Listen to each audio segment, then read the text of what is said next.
Ladies and gentlemen, this is going to be my very first podcast. And, there's all these people asking me why. Why would you do this, bro? Like, the reason is that, well, it's an interesting reason. I need to start my own religion, basically. And no one's going to do it for me, right? And so the first thing I want to talk about is church. What is church? So I was at church this morning because unlike you, I care about my community, okay? I care about the wretched goblins that roam my city here, my little city. And I don't treat them like you guys, just pushing them out of the way and onto oncoming traffic as revenge for their ugliness. No, I'm not a monster like you guys and gals, okay? I don't do those sorts of hideous things, but I will say that on my trip to the church, I was in this state of agitation because I had to wake up early. I chose the latest possible time for church, which was 11 a.m., right? There's, I think, 9, 10, 11 as times you could choose. And I chose the latest because I have trouble falling asleep. I can give you more excuses, but it doesn't matter, right? Because that's the reality. And so I was in this rush, and I found it kind of strange how the whole point in my mind of going to church is to connect with other goblins or the goblins, up for debate whether I'm a goblin or not. But, I'm going there to be this kind of better or kinder, more gentle person. But on my way there, I'm just like, everyone's an obstacle. Everything's an obstacle. And, these little sidewalks, these tiny sidewalks meant for people that have had their arms chopped off or something, taking up no space. And so there's some problems when you're walking down the sidewalk because people refuse to get out of the way, and they hold the line kind of like a battalion, like a military battalion. They just refuse to walk in front or behind each other when someone else passes. Reminds me of a story a friend told me who has kids, and there was three kids, three toddlers, and they all wanted to walk together. And when there wasn't enough space, one of them started crying and throwing a tantrum because she doesn't have room to move. And she's like, I need to be in line with my friends. Right? So that's what people are thinking when they don't move out of your way, by the way, on the sidewalk. They're like, I need to be with my friend.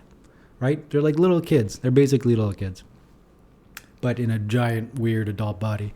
And so I get to the church, and I found it interesting how one of the first things they recited at, this is a Catholic church, is all about, I've sinned in thought, I've sinned in action, I'm an idiot, everything I do is wrong, I'm stupid.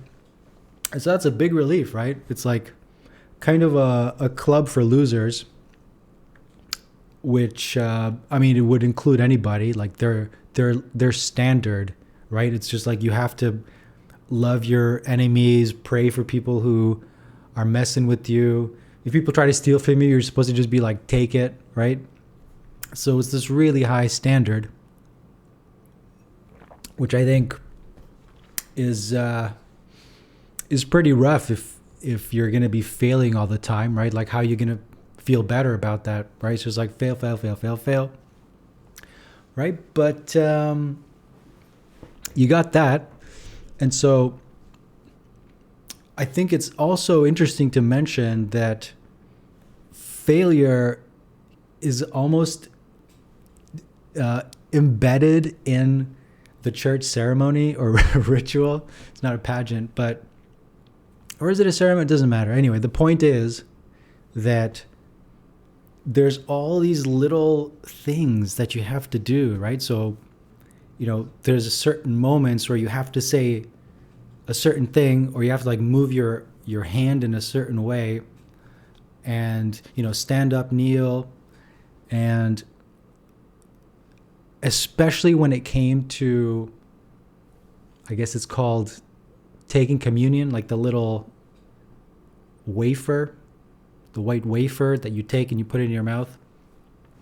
I felt so nervous and unprepared for this ritual, right? Because you had to get up and get in line and make sure that you do it at the right time, in the right way, right? And because I got up a little bit too soon and started to move a little bit too soon, I started to sweat, right? And it's like all these new territories of humiliation. I like how Zizek, Slavoj Zizek, calls it, he wasn't referring to this specifically, but he had this great phrase of exploding new territories of humiliation, right? Or these territories are becoming explosive. I ruined it, but you know what? I'm just a sinner. Lord, forgive me.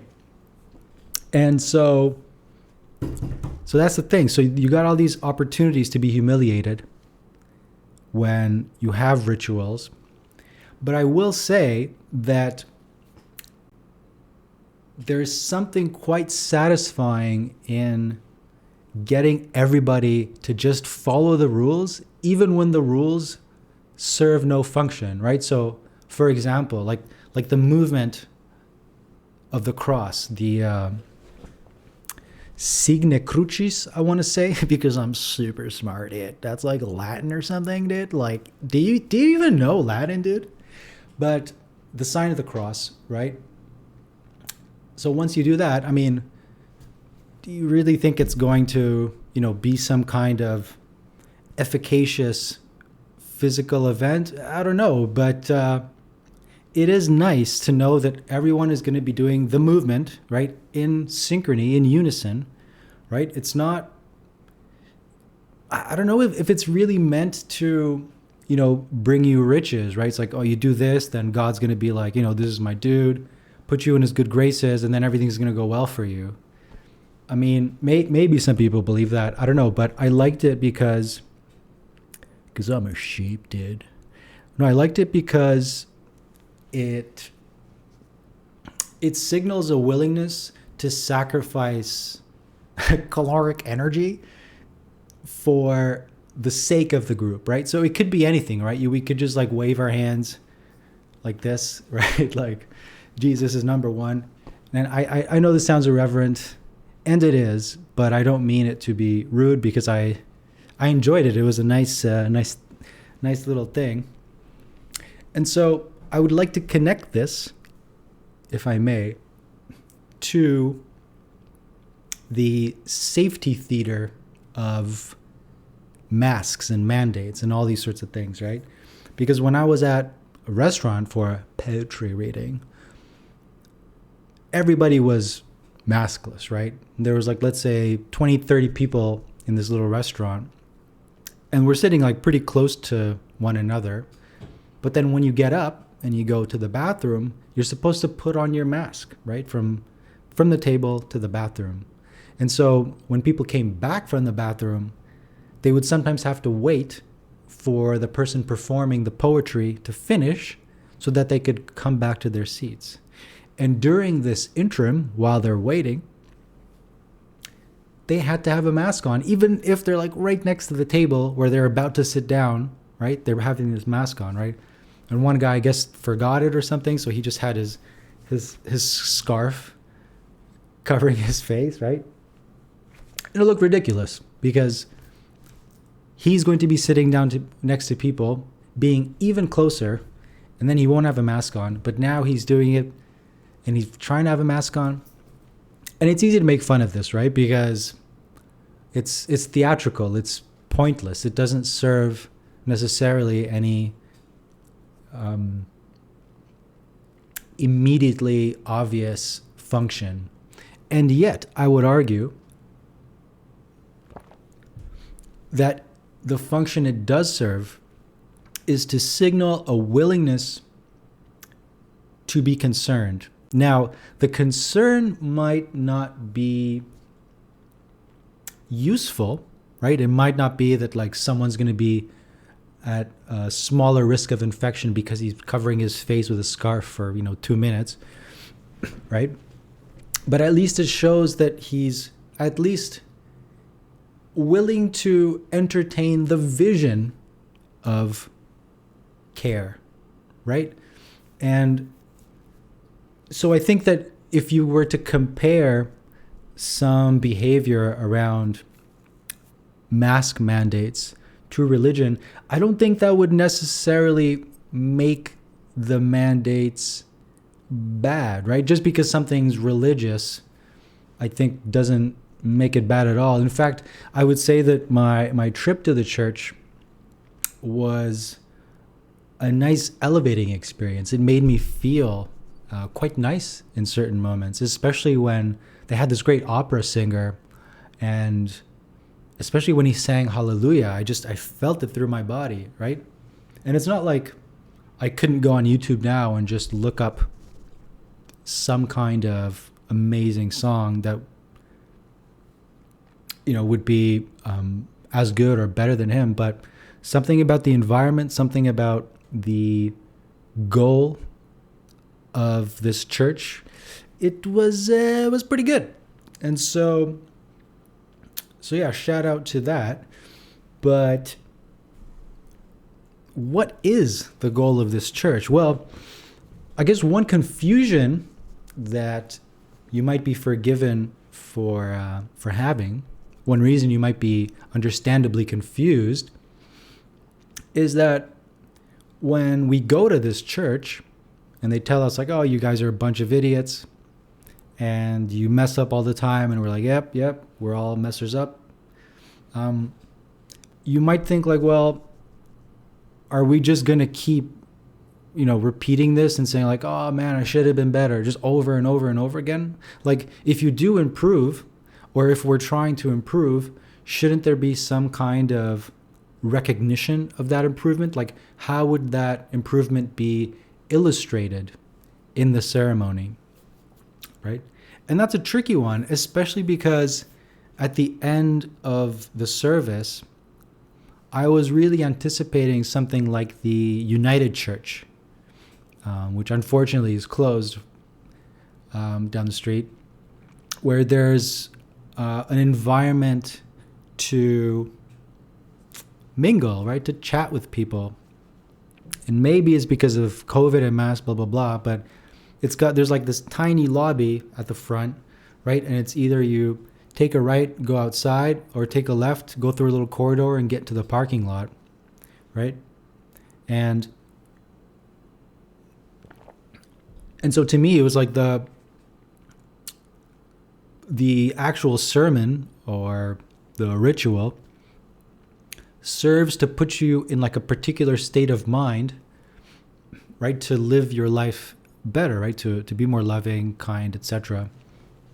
But then if there's no opportunity to practice that immediately, right? To talk to a bunch of strangers or to talk to new people, then you could, as I did, just walk back home, right? And not really make any significant new effort in changing. But, if I may compare and contrast, do a little Christian church Yelp review, well, I would say that coming into the entrance, right, it was these two young women, right, who seemed pretty upset to be there. I almost felt like it was almost like going to a medical procedure, right, where these receptionists are dealing with sick people day in, day out. They're bored. They don't want to be there anymore. They're exhausted or something, and then they're just trying to get people in through the door. And the atmosphere is not one of love and acceptance, right? I mean, I don't know if I was expecting these girls to be, like on an MDMA come down or something and just being like, oh my God, yes, you're finally here, another disciple of Christ. Well, I guess that's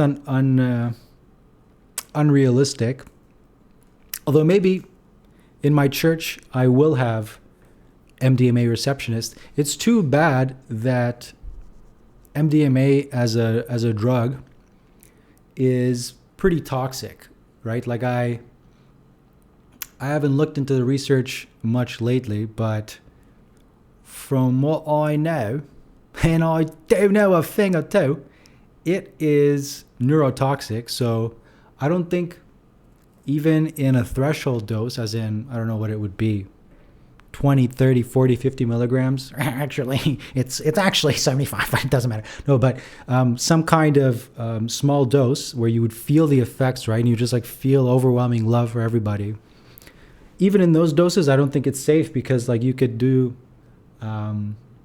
real damage. Well, maybe this is worth getting into. So I like how crude, simple, and effective it is when it comes to how crude, simple, and effective medicine and science is when it comes to determining something like toxicity. So at least in this respect, they have something called LD50, right? Lethal dose 50. And from what I remember, and my memory is Swiss cheese holes, everything like that. From what I remember is they take a bunch of mice, right? Because they can't really do it to humans. It's not ethical, although I'm sure they probably have. They take a bunch of these animals. They're like, hey, all right, let's take this stuff, feed it to them. And when more than half of them start dying, that's when we know we're into problems. We're into trouble territory, right? And so the dosage at which all these animals start dying, that's the LD50, right? So if you take, I don't know how many milligrams of MDMA it would be, but like maybe let's say, I don't know, 10 milligrams a kilogram. So that would be, something that they determine for mice, right? And then they translate it to humans, right? So some people might be in the rare minority where they could just keep popping pills and it doesn't really hurt them too much. But for the majority of people,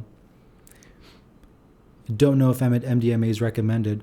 Although who knows, right? It's like there's different trade-offs, right? There's MDMA for PTSD patients. So it's like, do you want to have traumatic nightmares that cripple you in your day-to-day life for 20 years, or do you want to maybe risk damaging your serotonin receptors?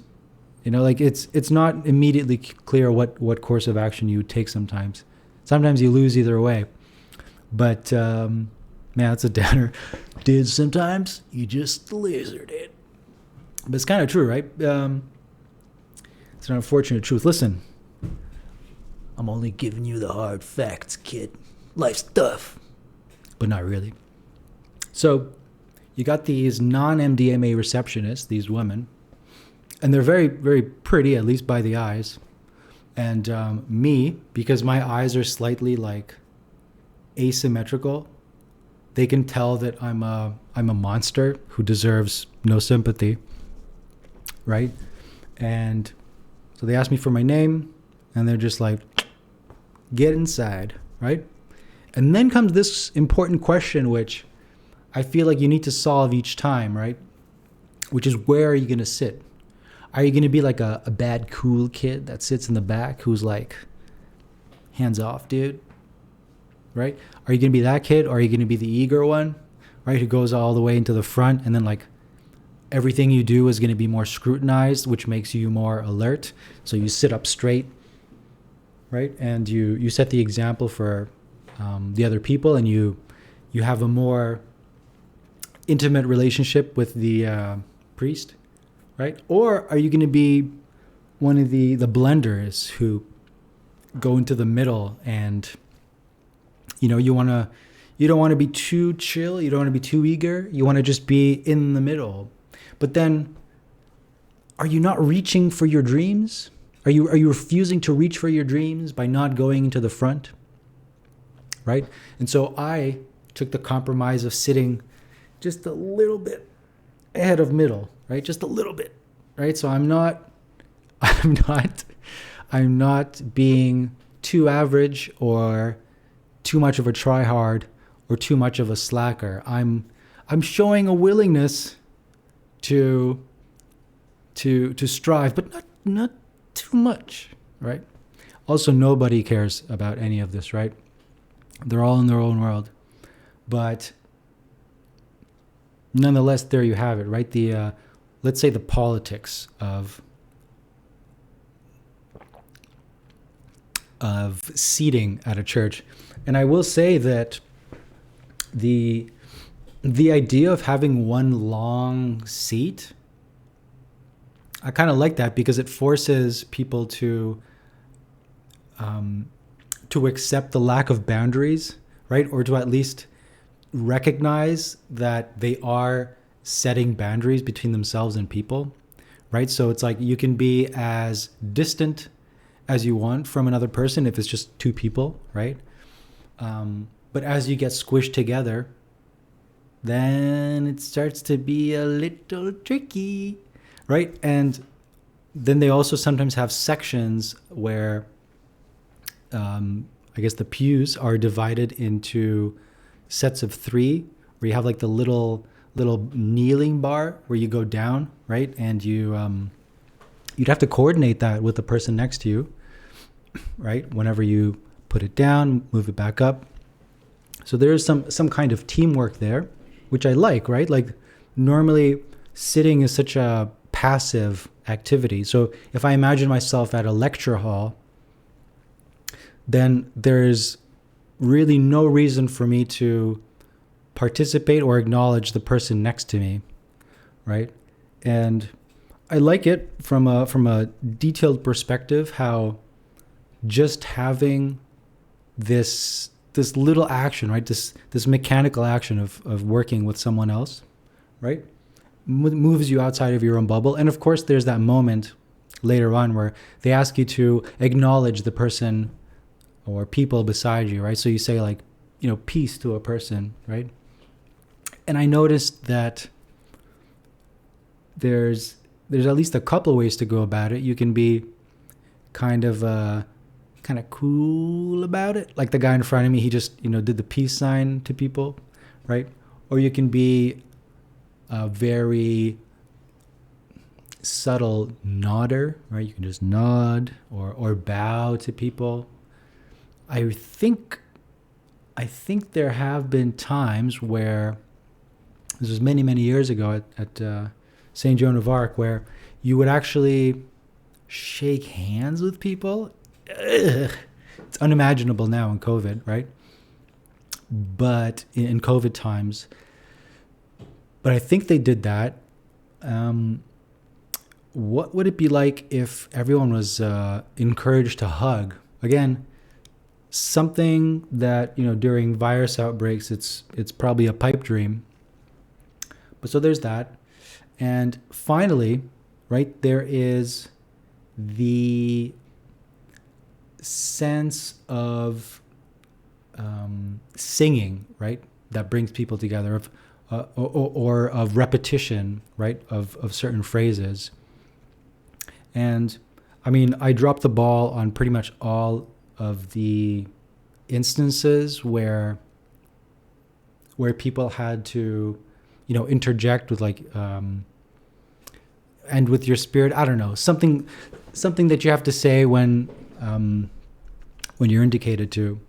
And it really bugged me, really ground my gears. It grinded my gears that people don't really put too much of themselves into the song.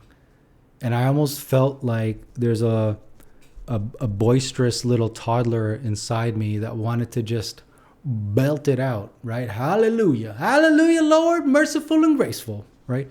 Is it graceful or gracious? Either way. The important thing is that I felt like I was holding back because I didn't want to stand out, right? And I think the whole idea of standing out is something that is understandably discouraged, right? Because it's so difficult to encourage harmony, especially when there's many factors pulling people away, right? I can speak for myself and say that it's so easy and tempting to just do my own thing, read my own stuff, believe my own stuff, right? I'm not really part of anything in this community, which I've, lived in for, let's say 10 years or so, but I've technically longer if you consider my childhood in this area, right? And so it almost doesn't matter what we say, right? We could be chanting in some totally other language, right? And I think technically before the Protestant Reformation, I would suppose that it was in Latin, right? It was strange to me that when the opera guy was singing, quite beautifully and, changing the words to be more artful and artistic. Even then, the fact that I recognized what he was saying, I was a bit ambivalent about, because I kind of liked it. He would repeat, my Lord is merciful and graceful. And I thought, like, that's an important idea. You don't just skim past that, right? You want to keep drilling that into your head. And so if we were to all keep repeating these things, it's like at least we have, a few sentences, a few tweets, if you will, that we all just agree on, right? And the same thing with the Lord's Prayer, right? Where they have this like set of beliefs. And I have to say, like, I don't believe any of those things, right?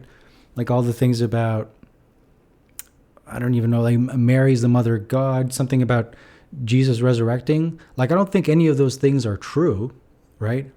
And yet, I admire the fact that they got together and they said, like, let's believe all these things, right? And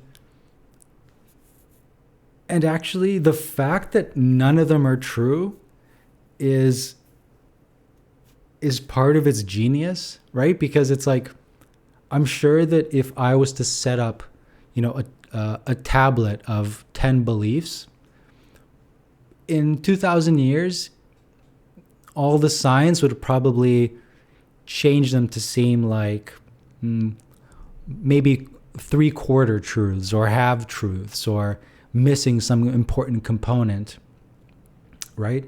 And so your confidence would be kind of slowly withering away, being like, well, we don't all really believe these 10 things, or I believe something a little bit with like a little bit of flavor in it, right? It's not really my thing, right?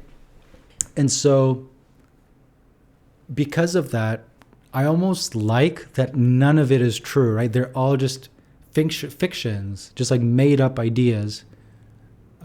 Fairy tales, dude. And so you'd have these sets of almost unbelievable things, right?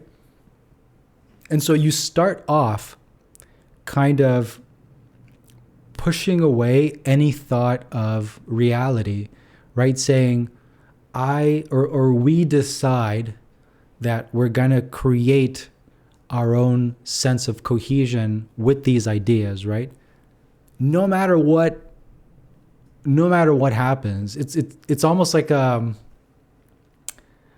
defiant statement of unity, right? Where it's like, no matter what people tell us, we're all going to believe these things, and we're going to sing them together. We're going to praise them together, and we're going to love one another regardless of, whatever the truth may turn out to be.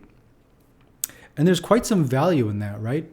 Because as somebody who's got kind of like a willingness to throw darts at ideas and just to, like turn them around and jam my little tools of thought into it and crack it open and see all the ways in which it's broken, right? I realized that you could pretty much attack anything, right? You could use the sulfuric acid of critical and skeptical thought to dissolve anything. And there are some people for whom that is quite exhilarating, right? To dissolve and destroy everything and just to have a clean, plain, empty field of possibility, right? Where you have the opportunity to be more creative, to invent, to investigate, to build, right? But then the flip side of that is that it's very difficult to be productively creative, to make worthwhile new things that stand up to the old ones, right? And I mean, it's my estimation that, or my reading of Nietzsche, that he made his own new religion through Zarathustra, right? And so for him, it was something of a possibility to build his own new religion. But for some people, possibly myself, for some people, making your own new religion is quite difficult.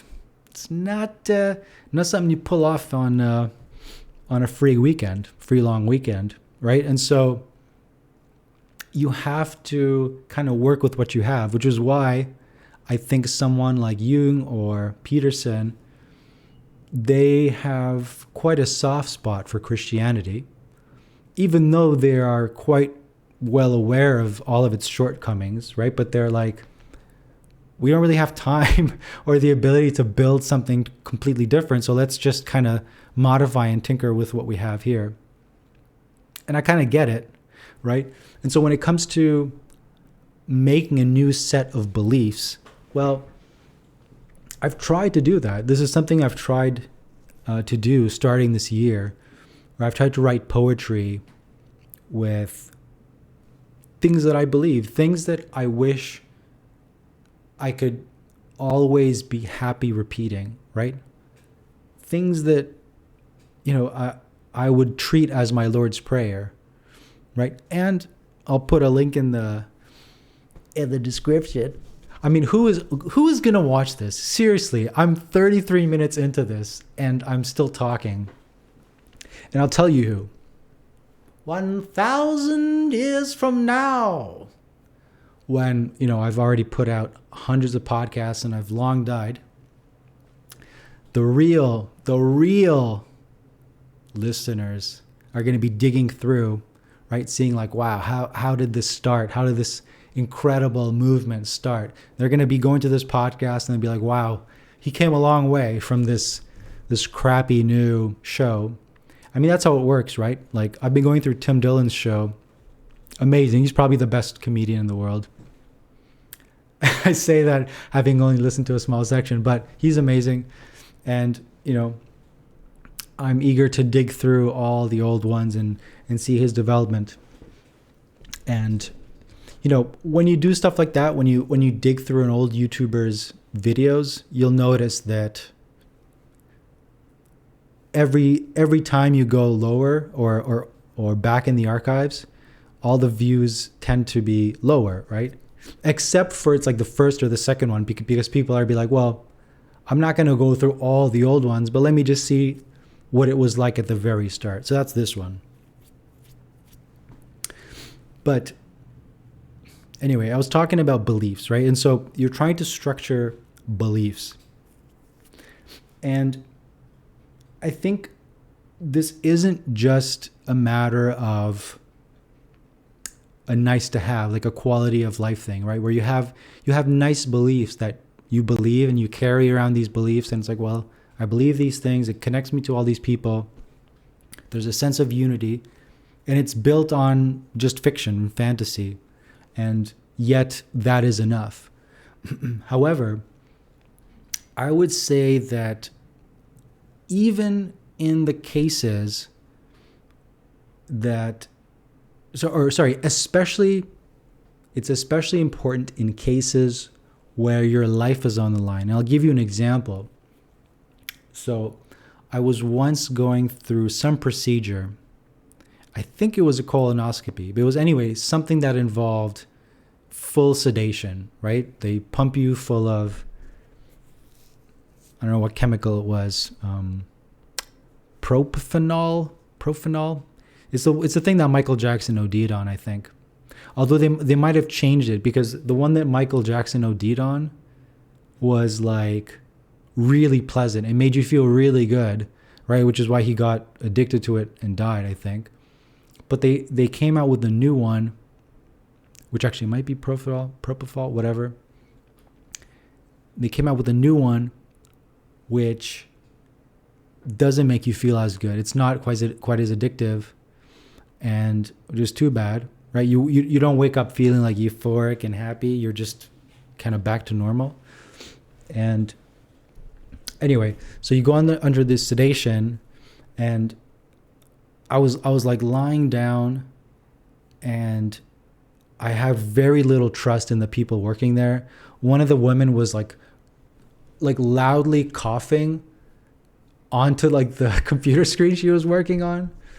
And then the anesthesiologist was this tall, bony, thin, humorless woman. And the doctor, who was, anyway, I don't want to give too many negative descriptions. Anyway, it wasn't a good vibe. It was bad vibes. And so I'm like, am I going to really, get through this? Because my health was pretty bad, etc. And so I needed some way to calm myself down. And even though I'm an atheist, the first thing that came to mind was the Quranic recitation, the Al-Fatiha, right?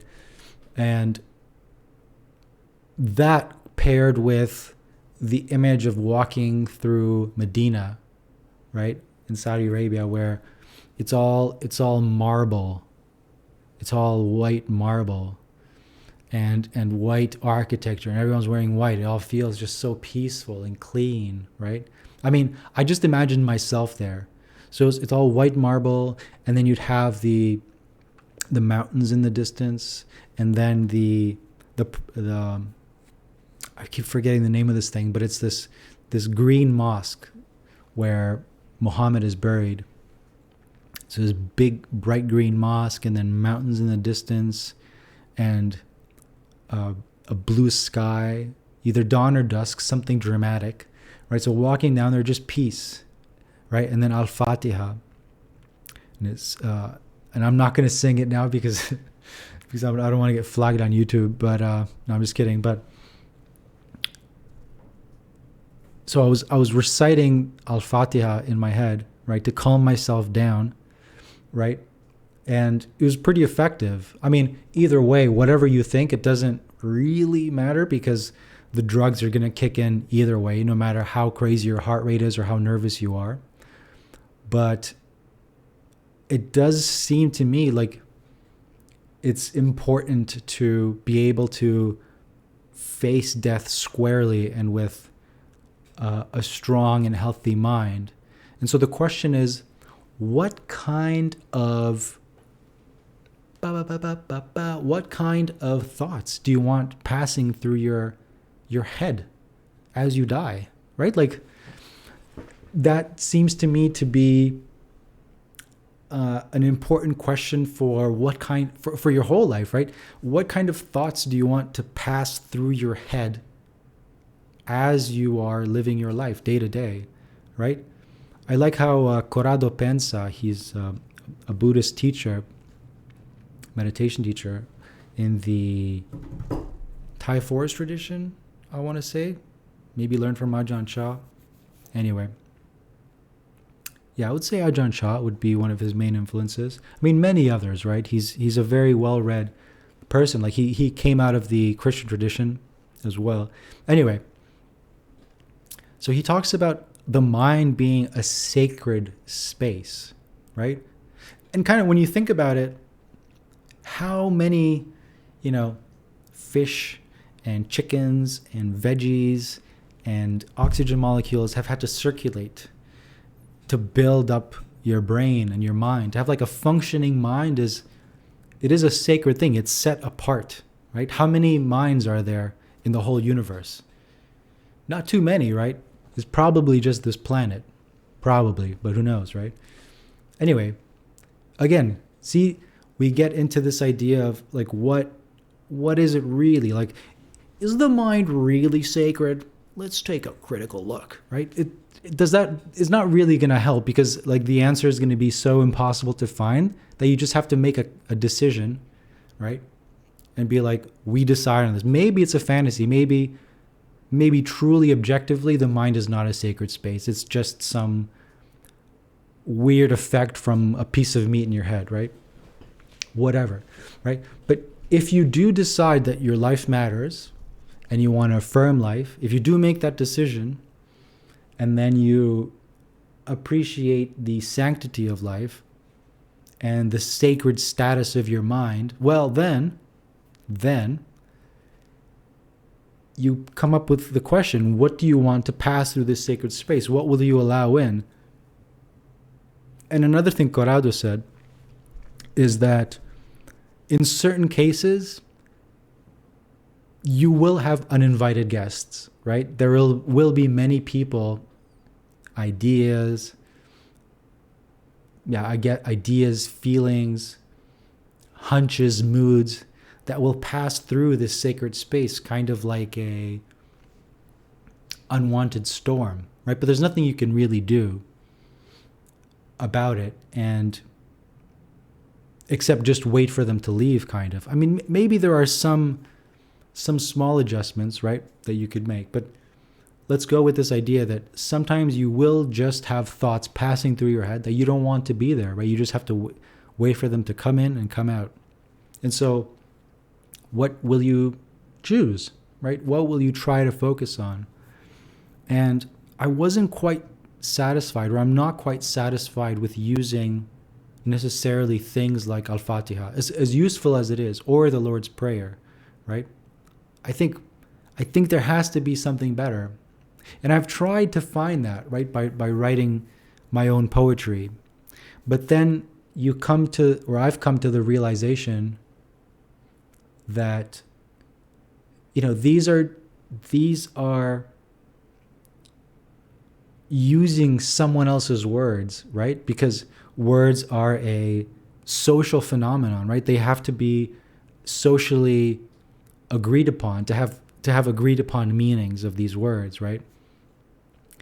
And so I started to ask myself, like, would it necessarily be words and ideas, would it necessarily just be words that pass through my head? And so the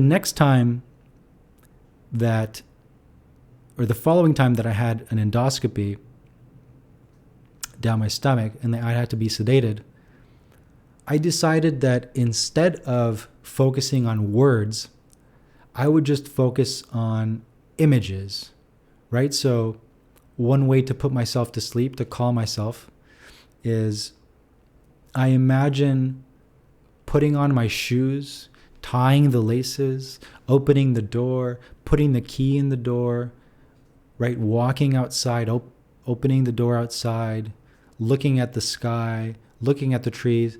So trying to ground it to actual reality, things that I've experienced, rather than the labels which represent those things, right? Even though the labels can, of course, help, right, to evoke more. And labels and words are intricately tied to consciousness, right? But that was something that I found quite effective, right? And even though I would say that it was effective subjectively, that I thought, okay, this focusing on imagery is nice. I like how it feels. My heart rate was still going crazy, right? I could hear the different, like, beep, beep, beep, when they were like connecting me to the heart rate monitor. My heart was still freaking out because it was a scary moment, and especially it became much scarier when I could feel like whatever drugs they're pumping into me. It was like this cold this icy cold snake going through my veins and eventually knocking me out. And so, yeah, when it comes to the kinds of thoughts that we have, I'm still a little bit unsure what they should be.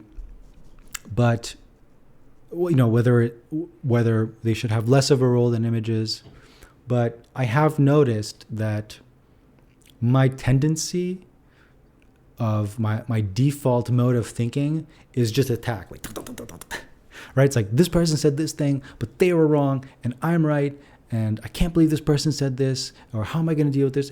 It's all like problem solving, like constantly fighting. And I don't know if that's necessarily a bad thing, right? Because there are many problems that need to be solved, and my life depends on functioning well in a city, in a social setting.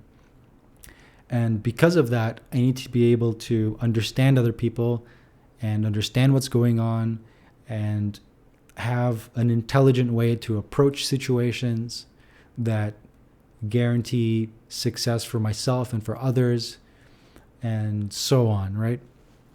Consider my family and all that stuff. And so on one level, I can totally understand why the mind would be very much encouraging that kind of thought, right? Of argument and arguing my case, arguing against others, trying to understand their point of view, etc. So I get that. But I have to say my current favorite thing to have in my mind as content is working on poems. And there's a dark side to this, because I would say one critical element of wanting to work on a poem is that I have some, fire under my ass. Like, there's some feeling that's just obsessing me and I can't get it out of my mind. And so I need to kind of torture it into shape with pretty words, right? Like a feeling of outsized affection for somebody, or a dramatic sense of catastrophe, or a dramatic sense of joy, exuberance, or like nearing tears. These are the sorts of things that pressure me to write a poem, right? And so it's really fun to walk around for, a couple of hours and just be thinking about how to shape words together so that they evoke the feelings that I have. And there's also a sense of urgency to it, because these feelings don't always last, right? And so there's the sense of urgency is also exciting, right? Because you're trying to capture something, pounce on it, and, cage it or something, trap it before it can flee, right? These ideas.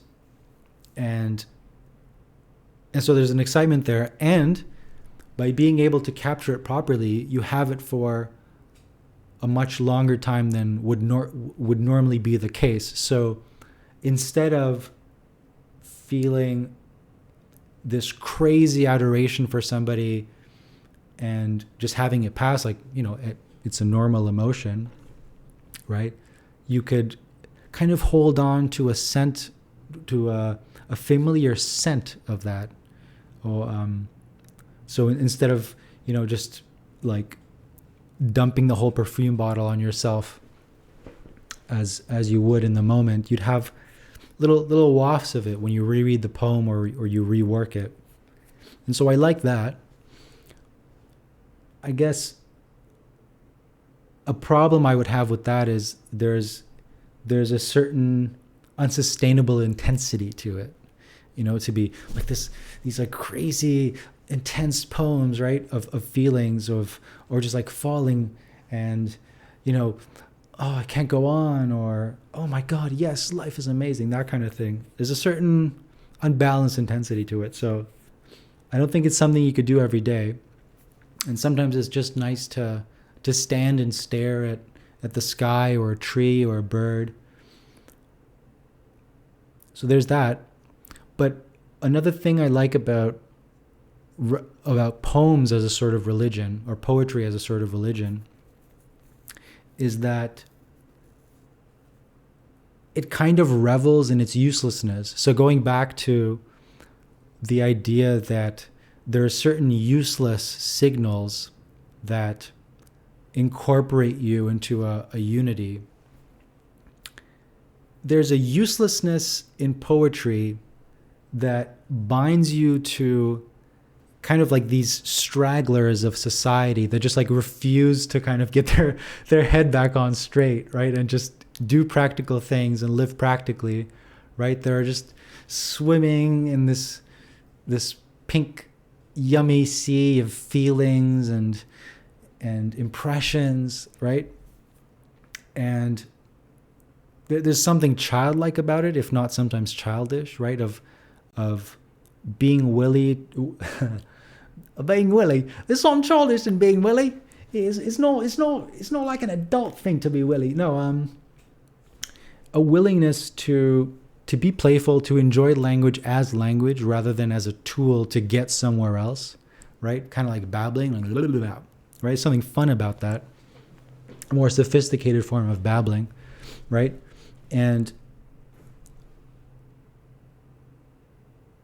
yeah, like the uselessness of it, right, binds you to all these other people who are stragglers and willing to be vulnerable, to be open with their emotions, to speak up about the ugliest parts of their lives. And I mean, I'm of the idea that it's necessary for myself to focus more on the prettier aspects of life, just because I feel like my default wiring is to be like 80% sensitive. Like out of my sensitivity budget, I feel like 80% is budgeted just towards like horrible stuff, all the things I hate about myself, about people, about life, and then 20% to all, the butterflies and flowers of life, right? And so it feels fundamentally unbalanced. And so I don't think of it as particularly wise to be like, you know what, dude?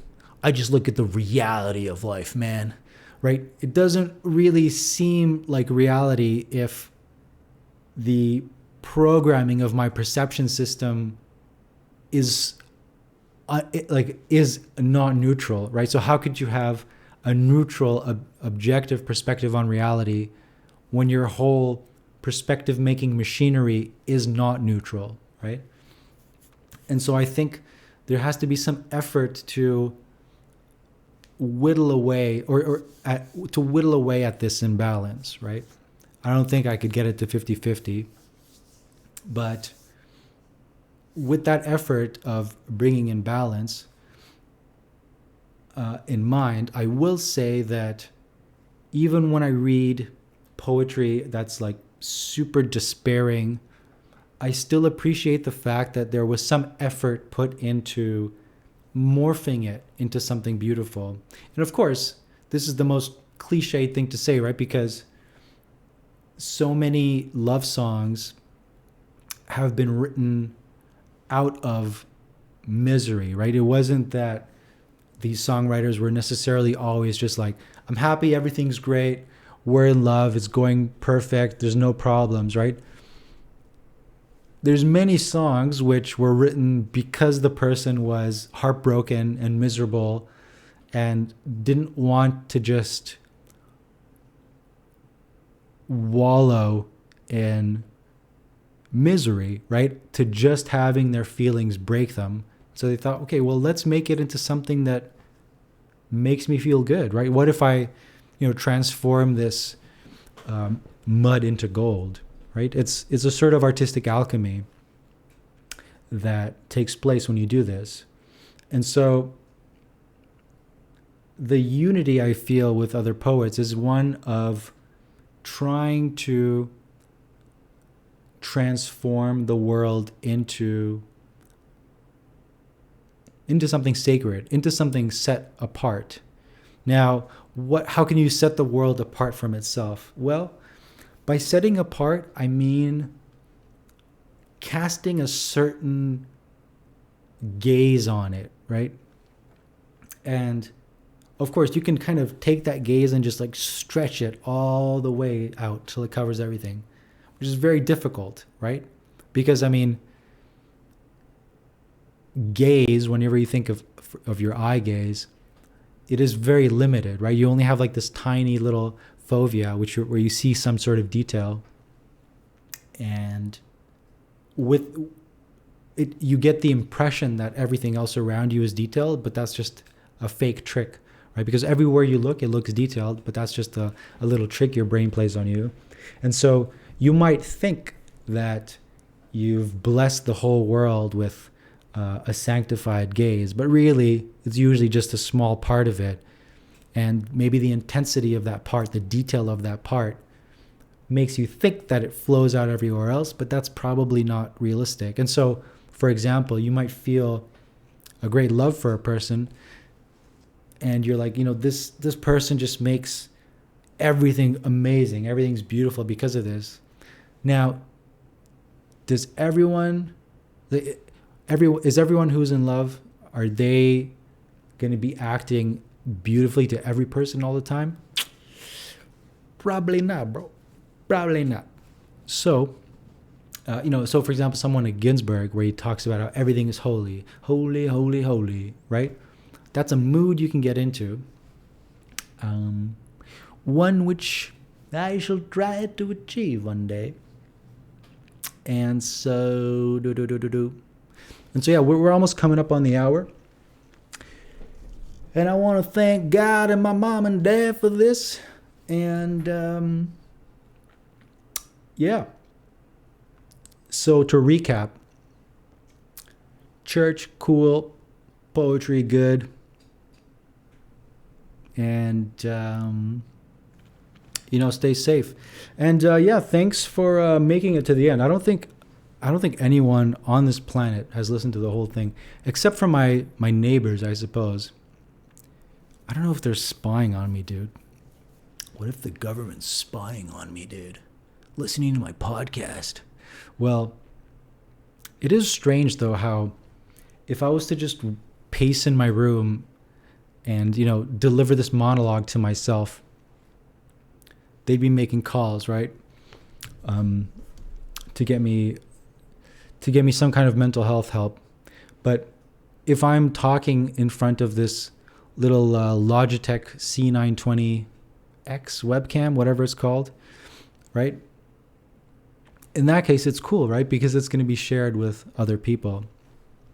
Although, based on my YouTube analytics, most people watch like a minute of my 30-minute videos. And so here comes the challenge of a whole hour. Well, I'm going to wrap it up, and welcome to the Church of Andrei, and goodbye.